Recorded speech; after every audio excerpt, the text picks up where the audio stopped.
Football ফেডারেশনের দুর্নীতিবাজ সভাপতি কাজী সালাউদ্দিনের পদত্যাগ ও তাকে বিচারের আওতায় আনার দাবি করেছে বাংলাদেশ ক্রীড়া উন্নয়ন পরিষদ। ক্রীড়াঙ্গনকে অবিলম্বে দলীয়করণ মুক্ত করতে এক আলোচনা সভায় এই দাবি জানানো হয়। আবু হুরায়রা তামিমের রিপোর্ট।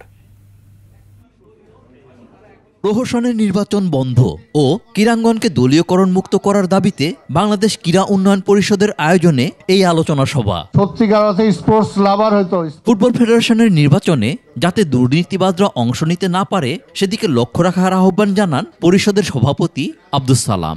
ওয়ালটন টেলিভিশন মাত্র 25,490 টাকায় পাচ্ছেন গুগল টিভি। ফিফা বা এসসি থেকে দুর্নীতির ব্যাপারে তাদের ব্যাপারে স্পেসিফিক চার্জ আছে, দুর্নীতির ব্যাপারে সাসপেন্ড করা হয়েছে। সালাউদ্দিন রিজাইন করুক, ওইখান থেকে কাউকে দায়িত্ব দেওয়া হবে, দায়িত্ব দেওয়ার পরে নির্বাচন হবে, নির্বাচনটা ফেয়ার হবে এবং ফেয়ার হওয়ার পরে এই নির্বাচনে আবার যারা জিতে আসবে তারাই ফুটবলের দায়িত্ব নেবে।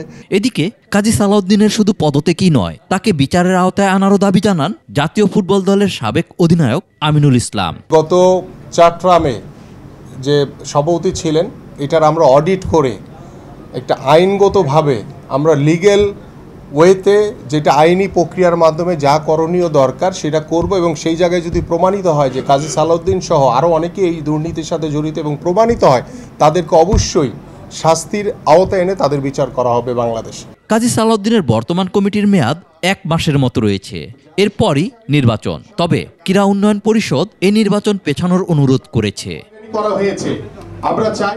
আবু হুরায়রা তামিম, 21 টেলিভিশন, ঢাকা।